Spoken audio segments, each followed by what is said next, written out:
കടുത്ത വേനലിൽ കുടിവെള്ളത്തിനായി സമരം ചെയ്യേണ്ട ഗതികേടിലാണ് ശൂരനാട് വടക്ക് ഗ്രാമപഞ്ചായത്തിലെ പുലിക്കുളം നിവാസികൾ. കൊല്ലം ജില്ലാ പഞ്ചായത്തിന്റെ കുഴൽക്കിണർ പ്രവർത്തന സജ്ജമാകാത്തതിൽ പ്രതിഷേധം ശക്തമാക്കുകയാണ് നാട്ടുകാർ. കൊല്ലം ജില്ലാ പഞ്ചായത്ത് 25 ലക്ഷം രൂപ മുടക്കി 5 വർഷം മുൻപ് വലിയതറ ക്ഷേത്രത്തിന് സമീപം കുഴൽക്കിണർ നിർമ്മിച്ചിരുന്നു. എന്നാൽ ഇതിന്റെ അനുബന്ധ പ്രവൃത്തികൾ പൂർത്തീകരിച്ചിട്ടില്ല. കിണറിൽ നിന്നും ജലം പമ്പ് ചെയ്ത് വാട്ടർ ടാങ്കിലാക്കുന്നതിനായി നിർമ്മിച്ച ഒറ്റമുറി കെട്ടിടം നിർമ്മാണം പൂർത്തിയാക്കാതെ പാതി വഴിയിലാണ്. കുഴൽക്കിണർ പ്രവർത്തന സജ്ജമായിരുന്നെങ്കിൽ പുലിക്കുളം നിവാസികൾക്ക് വെള്ളത്തിനായി ബുദ്ധിമുട്ടേണ്ട ഗതികേടുണ്ടാകില്ലായിരുന്നു. ജില്ലാ പഞ്ചായത്തിന്റെ SC ഫണ്ട് ഉപയോഗിച്ച് നിർമ്മിച്ച ഒരു കുഴൽക്കിണറാണിത്. ഈ കുഴൽക്കിണർ നിർമ്മിച്ചിട്ട് ഏകദേശം ഇപ്പം 6 വർഷത്തോളം ആയിരിക്കുകയാണ്.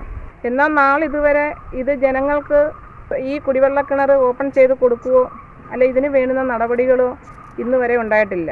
കഴിഞ്ഞ ഭരണസമിതി കാലത്ത് ഈ കുടിവെള്ള കിണർ ഓപ്പൺ ചെയ്യുന്നതിന് വേണ്ടി ഇവിടെ ഇതിന് വേണ്ടുന്ന പൈപ്പുകളൊക്കെ ഇവിടെ ഉണ്ടായിരുന്നു. ആ പൈപ്പ് ഒരു സന്ധ്യാസമയത്ത് വന്ന് അതിൻ്റെ കോൺട്രാക്ടർ വന്നത് എടുത്തുകൊണ്ട് പോവുകയും ചെയ്തു. അപ്പോൾ ഈ കുടിവെള്ള കിണർ ഉപേക്ഷിക്കപ്പെട്ട നിലയിലാണിത്. അതേസമയം വാട്ടർ അതോറിറ്റിയുടെ പമ്പ് ഹൗസും ഇപ്പോൾ നിശ്ചലമാണ്. പമ്പ് ഹൗസ് പ്രവർത്തിപ്പിക്കാതെ ഉപേക്ഷിച്ച നിലയിലാണ്. തകർന്നു വീഴാറായ ഷെഡുകളും പാതി നശിച്ച പൈപ്പ് ലൈനുകളും മാത്രമാണ് ഇപ്പോൾ ഉള്ളത്. മുൻപ് ഇവിടേക്ക് വെള്ളം നൽകിയിരുന്നത് ഈ പമ്പ് ഹൗസിൽ നിന്നാണ്. പുലിക്കുളം നിവാസികൾക്ക് വെള്ളമെത്തിക്കാത്ത അധികൃതർക്കെതിരെ നാട്ടുകാരുടെ പ്രതിഷേധം വ്യാപകമാണ്. പ്രതിഷേധ സൂചകമായി ലോക്സഭാ തെരഞ്ഞെടുപ്പിൽ വോട്ട് ബഹിഷ്കരിക്കാനാണ് നാട്ടുകാരുടെ തീരുമാനം.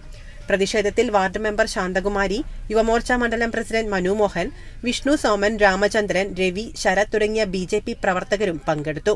കേരള വിഷൻ ന്യൂസ്, കൊല്ലം.